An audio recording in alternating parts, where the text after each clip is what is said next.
cya shitani cyarakaye. umusore utanyoheza ugasaba ari umuntu. Ndindahiro Valence Papa. Acha bana we, nta muntu ntabwo wandanza amavi. They could be mad at me. Look at my family. And then hano handitse Rutwitsi Muzi my aka.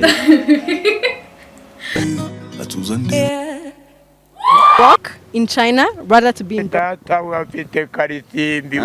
Abikunda simbo.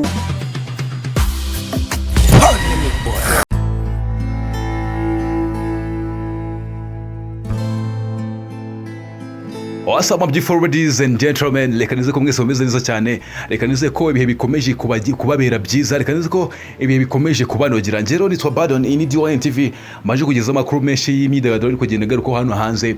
Hagati aho ngongeye ngomaze kubona ifoto nziza cyane kuri screen yawe ni The Ben ndetse n'umugore mwiza cyane Uwicyeza Pamela. Ni amafoto yakwirakwiriye ku mbuga nkoranyambaga nyuma yuko abasoye video y'indirimbo True Love n'indirimbo The Ben yashyize hanze mbere y'igihe, ariko nta mashusho ari hanze. Hanyuma rero ku munsi w'ejo nibwo basoye amashusho.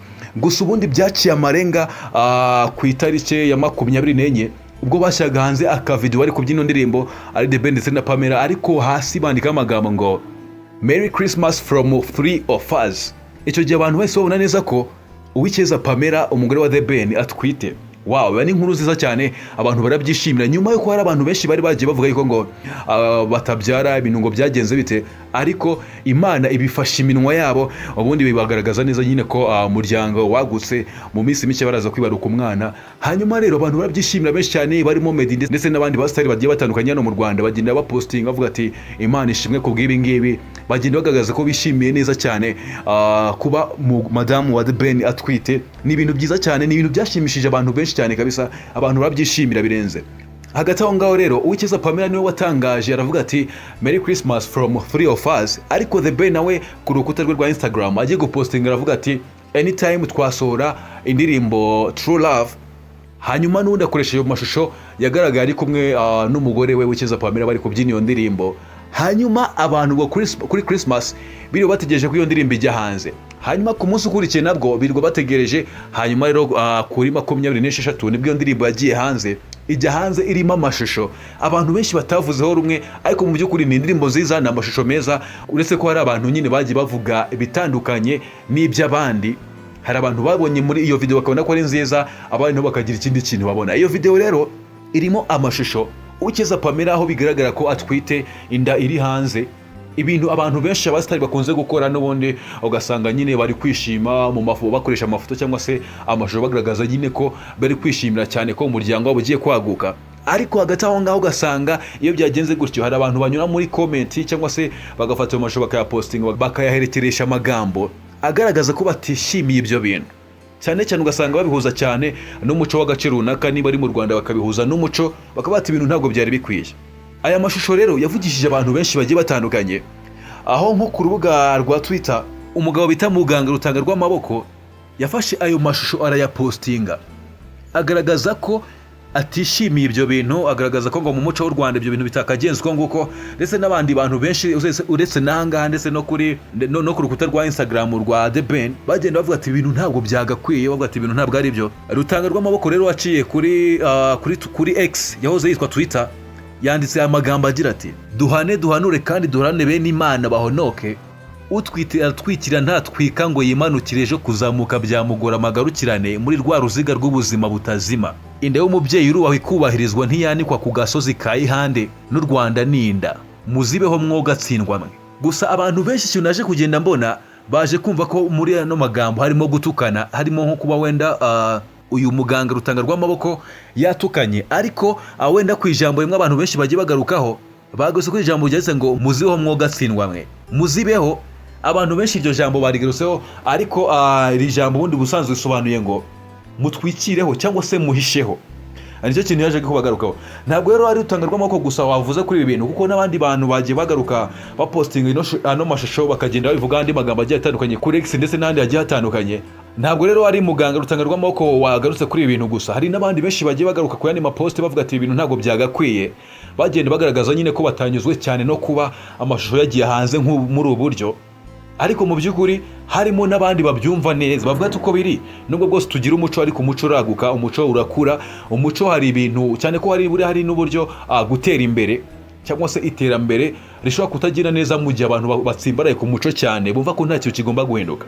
Ariko abenshi bahamya ko n'ubundi uko abantu bagenda bakura cyangwa se iterambere ryiyongera mu gace runaka n'umuco wabo ugomba gukura kugira ngo bagendere muri mode imwe n'abandi bantu ku isi. Utazasanga hari abantu basigaye inyuma, hari abantu bari babo mu buzima bwabo budahuye n'ubwo abandi babamo, kandi mu by'ukuri buriya umuntu ufite ubuzima bwa nyabwo aba agomba no kujya kwiyadabuta ku buzima busanzwe aho bugeze muri icyo gihe.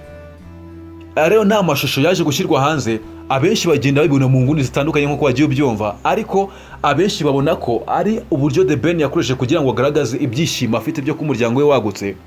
Ariko nanone abenshi bakifata ngo ni ukugira ngo atwike, ni ukugira ngo ibintu bye birebwe cyane bitewe n'uko amashusho nk'aya yagaragaye, cyane ko muri no minsi na The Ben uri gutegura igitaramo cyo kumurika alubumu ye.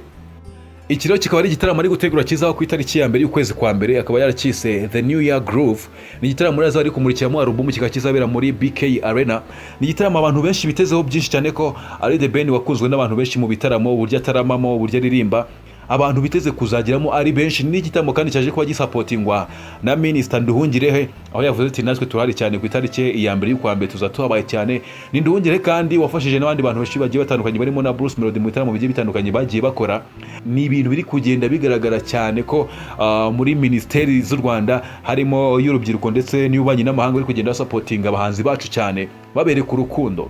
Gusa kandi iki ni igitaramo kizaba kirimo indirimbo nyinshi zigiye zitandukanye, harimo nkeya zasohotse ariko almost zikaba zitazigeze zisohoka kuri mu ndirimbo n'ubu zizasohoka kuri iyo album. Gusa ni album atigeze atangazaho byinshi ko kuva wenda indirimbo zizasohoka kuri album ndetse n'ibindi bigiye bitandukanye, cyane ko ari bimwe mu byo ahishiye abantu bazitabira icyo gitaramo kuri iyo tariki ya mbere y'ukwezi kwa mbere umwaka wa 2025. Tugatangira umwaka twinjoyinga album ya The Ben. Ni mu gihe kandi byitezwe ko ari album izandika amateka cyangwa se ari igitaramo kizandikwa amateka, nyuma yuko hari n'undi album launches izabaho mu mpera z'uku kwezi kwa mbere ya Bruce Melody, abasa naho bahanganye n'ubundi mu bijyanye n'imikorere yabo, ariko mu by'ukuri bo mu mpande zabo bavuga yuko nta mihangano irimo, ariko akaba ariko bigenda bigaragara mu bantu bakurikira cyangwa se mu bantu bakora ibihangano byabo cyangwa se mu barebera hafi umuziki. Kikaba rero ari igitaramo kitezweho kuzazana cyangwa se kuzagaragaza indi sura ku muhanzi The Ben.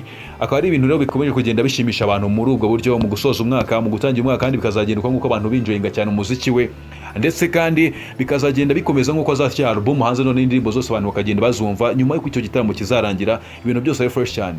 Iyi ngiro ni DON TV, komeza ubane natwe, komeza gukurikirana ibiganiro byacu umunsi ku munsi. Ndabizi neza cyane ko uzagenda unyurwa nabyo uko bwije n'uko bukeye. Hanyuma rero kandi ikintu kimwe usabwa ni ukanda subscribe, ugafunga notification, hanyuma kandi ukaba waca no muri comment section ukaduha igitekerezo cyawe kuko byumva kugira ngo dukomeze tugende twaguka kandi tuzamukana. Ibintu byose ari fresh cyane. Komeza kugira impera z'umwaka nziza, ibihe bikomeze kukunogera.